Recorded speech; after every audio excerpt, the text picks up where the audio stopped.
제가 유튜브를 시작한 지가 이제 3년이 훌쩍 넘어가고 있습니다. 지방흡입에 대해서 이론적으로 중요한 내용들은 초중반 영상들에 이제 있으니까 보시면 이제 도움을 받으시면 좋을 것 같고요. 요즘은 그냥 진료 중에 있었던 일들을 뭐 이런저런 말씀을 좀 드리고 있어요. 오늘은 예전에 한 2년 전쯤에 수술을 하셨던 분이 좀 방문을 하셔서 오래간만에 불만을 좀 말씀을 하셨어요. 이분이 그때 100kg 정도 되시는 분이었는데 남성분이고, 그래서 이제 복부하고 치골, 그 여성형 유방증, 여유증 수술을 이제 받고 관리를 좀 받으셨는데, 그 다음에도 이제 체중을 조금 빼셔서 현재는 보니까 한 85kg 정도로 이제 살고 계시더라고요. 근데 이분 불만은 이제 가슴 밑에 쪽이랑 뭐 이런 데 부분들이 조금 약간 이제 덩어리가 볼륨이 좀 남은 것 같다, 이런 말씀을 좀 하시더라고요.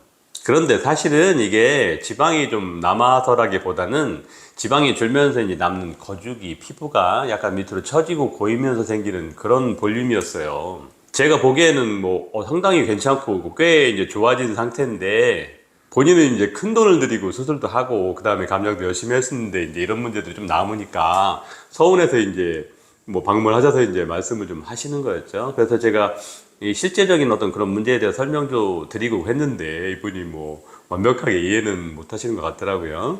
얼마 전에도 해외 뉴스에서 이런 게 나왔었죠. 어떤 분이 뭐 엄청난 감량을 했는데 이렇게 이제 많이 줄이긴 했는데 피부 거죽이 너무 많이 처지면서 이렇게 흉해고 또 문제가 돼서 뭐 수술을 해야 된다 뭐 이런 것 때문에 이제 뉴스를 본 적이 있었어요. 많은 감량이나 지방흡입 후에 남는 거죽 피부가 이렇게 이제 문제가 될 수 있다고 제가 여러 차례 말씀을 드렸죠. 이게 지방흡입을 고려할 때 실질적으로 생기는 문제라서 좀 잘 아셔야 된다, 이런 내용으로. 뭐 중요한 문제니까 이런 일이 있었고, 그래서 다시 한번 설명을 좀 드리려고 합니다. 이게 뭐 제 비즈니스에는 도움이 되는 건 아니지만 그래도 올바른 정보를 좀 드려야 되겠죠. 전에도 말씀을 드렸던 내용인데 이미지를 더불어서 다시 말씀을 좀 드릴 건데요. 이해를 돕기 위해서 상황을 조금 더 과장되게, 더 나쁘게 이렇게 말씀을 드리겠습니다. 복부를 이제 옆에서 본 그림이에요. 노란 것이 이제 피하지방이고 녹색 부분이 앞복부 이제 피부 거죽이 됩니다. 날씬한 상황에서는 뭐 예를 들어 이렇게 직선 거리가 10cm라고 하면 피부가 이제 약간은 불룩하게 이제 나와 있으니까 예를 들어 이제 11cm라고 하시자고요. 살끼기 전에는 이 11cm 피부가 타이트하고 매끄럽고 그렇겠죠? 그런데 이분이 이제 어쩌다가 피하지방이 이렇게 많이 늘었어요. 또는 뭐 임신을 해서 이렇게 부풀었을 수도 있겠죠? 그럼 이 늘어난 걸 덮기는 해야 되니까 피부가 또 확장을 같이 해줘야 되겠죠. 처음에는 이제 피부 탄력이 조금 있으니까 고무줄처럼 이제 살짝 이렇게 늘어나는데, 이게 이제 시간이 지속되고 또 더 양이, 내부 양이 많아지면 피부가 이제 덮어야 되니까 세포 분열을 하면서 그 넓이가 실제로 넓어지게 돼요. 이제 점차 진행이 되겠죠.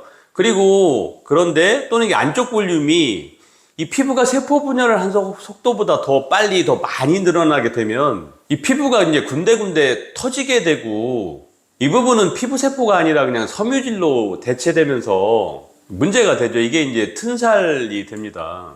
이렇게 튼살과 확장이 생기면서 피부 길이가 뭐 예를 들면 15cm가 이렇게 돼버려요. 그리고 이렇게 피부가 늘어난 것은 그냥 쭉 지속되는 뭐 영구적인 그런 문제가 됩니다. 이분이 감량을 이제 열심히 해서 피하지방을 줄입니다. 뭐 어렵겠지만 그렇게 다행히 잘 했다고 쳐요. 예를 들면 뭐 출산을 하셨을 수도 있고, 그래서 내부의 피하지방 양이 예전처럼 이렇게 많이 줄었어요. 그런데 이제 피부는 어떨까요? 이미 이제 뭐 영구적으로 확장된 이 피부가 옛날처럼 11cm로 돌아갈 수가 없어요. 그래서 여분의 피부가 이렇게 찌그러짐과 처짐이 생기게 됩니다. 이 두 경우 다 피부의 길이가 이제 15cm 그대로인 거죠. 이 부분은 좀 제가 설명을 위해서 과장한 겁니다. 실제로는 뭐 이렇게까지 나타나진 않죠. 이런 피부의 찌그러짐과 처짐이 이제 섞여서 나타나는데, 어느 쪽이 더 강하게 나타나느냐는 그 사람마다 많이 달라요. 상대적으로 탄력성이 좀 좋은 분들은 이렇게 이제 찌그러짐 쪽이 더 많고, 반대로 이제 탄력성이 좀 좋지 않은 분들은 처짐이 더 강하게 나타납니다. 정도도 다르고요. 지난주에 본인이 스스로 40kg 정도를 천천히 이제 감량을 하시고 젊은 분인데 방문하셔서 이 남는 피부의 문제 때문에 저한테 이제 상담을 하러 오신 분이 있었어요. 본인은 이제 고민이 많은데 제가 굉장히 이런 분들을 많이 봤잖아요. 그간 봤던 그 많은 분들 중에서도 굉장히 뭐 거의 손꼽힐 정도로 피부 상태가 되게 좋게 잘 나으셔서 제가 깜짝 놀란 적이 있는데, 아무튼 이렇게 피부의 어떤 남는 형상은 개인마다 차이가 많이 있기는 합니다. 그리고 이 찌그러짐의 양상도 다양합니다. 찌그러지기는 하지만 이 오른쪽처럼 미세하게 이렇게 진행되면서 겉에 보기에는 제법 평평하고 이렇게 매끄럽게 보일 수도 있어요. 피부의 탄력성이 굉장히 좋은 분들은 이제 이렇게 돼서 상당히 이제 무난하게 보이는 거죠. 좀 전에 말씀드렸던 그렇게 감량을 많이 했었던 분도 이제 그런 분이었고, 또 임신을 한두 차례 하신 분인데도 처녀시 할 때처럼 복부가 굉장히 매끈하게 보이는 분들이 있잖아요. 이런 게 이제 이렇게 피부의 찌그러짐이 이제 미세하게 돼서 그렇게 된 건데, 사실은 이렇게 뭐 매끈하게 보이긴 하지만 내부 사정은 이제 이렇게 찌그러짐이 있긴 있는 거죠. 아무튼 지방 감소 후에 있던 이런 피부의 변화는 지방흡입만의 탓이라고 할 수는 없어요. 운동이든 다이어트든 뭐 지방흡입이든 지방이 이제 많이 감소되면 어쩔 수 없이 생기는 문제죠. 하지만 이제 지방흡입은 회복 기간을 포함해서도 워낙 이제 짧은 기간 동안에 변화가 나타나고 또 많은 변화가 나타나니까 이게 이제 더 크게 이제 부각이 될 수밖에 없겠죠. 지방흡입에 대해서 이런저런 걱정들이 많은데 사실은 이게 대부분 선입관과 오해다, 이런 말씀을 제가 앞에 영상들에서도 말씀을 드렸죠. 하지만 이 피부 문제는 고려를 하셔야 됩니다. 말씀드린 대로 지방흡입 탓만은 아니지만 수술 후에 나타나는 문제이기는 하니까 고려를 하셔야 되는 거죠. 그래서 제가 이 내용으로 제 영상 곳곳에 많이 말씀을 이미 드렸었죠. 물론 이 이미지들은 좀 설명을 위해서 과장을 좀 한 거고, 실제는 이거보다는 좀 무난하게 나타나긴 하죠. 문제의 정도는 지방 흡입을, 그러니까 줄이는 지방량이 얼마나 많냐에 따라서 좀 영향이 있겠고, 그리고 이제 지방흡입을 하기 전부터 이미 피부 상태가 이제 찌그러짐과 처짐이 있거나 또 탄력성이 너무 나쁜 분들은 이런 문제가 이제 더 생길 수가 있겠죠. 제가 이 유튜브 말고는 광고를 전혀 안 하다 보니까 이런 광고들에 예민하고 잘 움직이는 젊은 분들의 케이스는 사실 상대적으로 좀 적고, 제게 오시는 분들은 좀 연배가 좀 있으신 분들이 좀 많이 있습니다. 40, 50대가 많이 있으시고 출산을 뭐 몇 차례 겪으신 분, 이런 분들이 많이 오시죠. 그래서 이 문제가 더 클 수 있으니까 제가 상담을 아주 열심히 미리 설명을 좀 잘 드리고 있죠. 볼륨을 많이 줄이고 이 피부 문제를 약간은 감소하겠다, 뭐 이런 분도 있으실 테고, 피부가 이제 좀 무난하게 나으면서 흡입량을 좀 줄이겠다, 뭐 이런 분도 있으시고, 개인의 상황이나 성향이 많이 다르니까 결정은 본인이 하시는 거고, 제가 이제 뭐 가이드 역할만 좀 해드리는 거죠. 이런 수술 후의 피부의 문제는 모든 지방흡입하는 의사들의 공통적인 문제이기는 하죠. 그래서 제가 얼마 전에 이 주제로 이제 학회에 가서 강의를 하고 뭐 간단한 내용을 영상으로 이렇게 올려드린 이 영상도 있죠. 자, 그럼 참고로 이제 이 피부를 그럼 문제를 어떻게 좀 줄일 수 있을까요?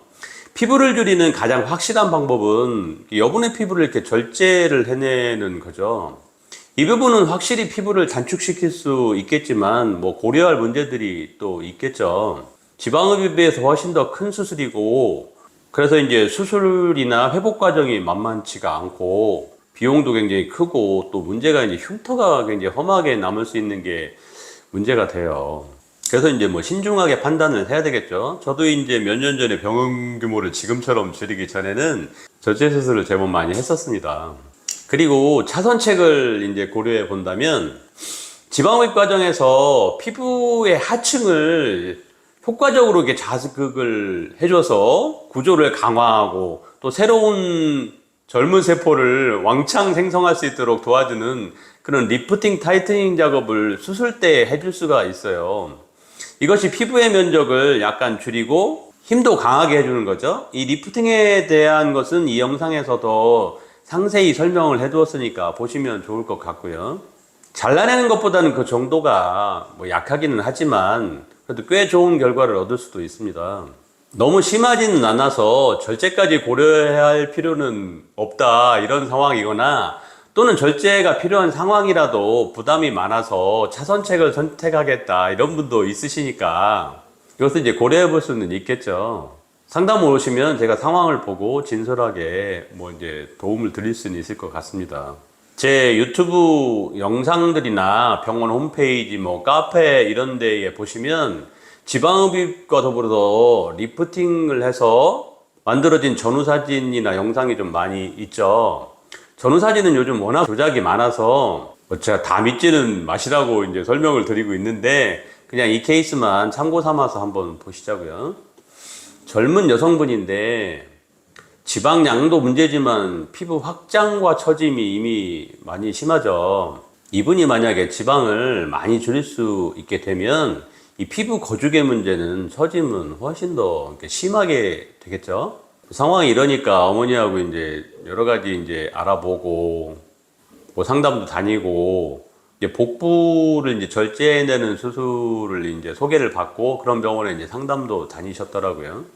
그런데 이제 비용이나 흉터 이런 젊은 친구니까 걱정이 많이 돼서 어찌 소개를 받고 저에게 이제 상담을 오셨어요.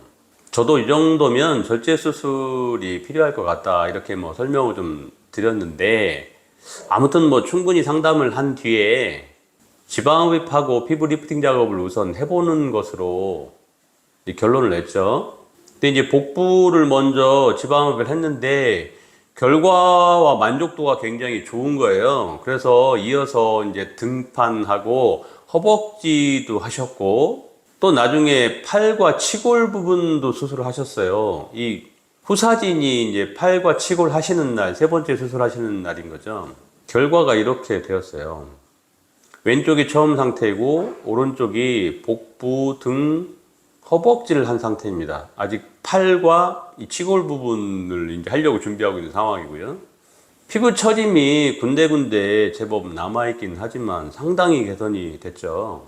지방이 많이 줄면서도 피부가 이렇게 리프팅이 잘 된 것은 제가 한 수술 케이스 중에서도 좀 참 좋은 결과입니다. 제가 열심히 하고 본인의 회복성이 좋으면 이런 좋은 결과가 생길 수도 있는 거죠. 뭐 보시는 분들은 어떻게 판단하실지 모르겠지만, 오늘은 지방흡입하고 난 다음에 서운한 문제로 남아낼 수 있는 피부 문제에 대해서 다시 또 좀 설명을 드렸고요. 간과할 수 없는 문제니까 상담 시에 수술자와 충분한 상담을 하시고 수술을 결정하셔야 될 것 같습니다.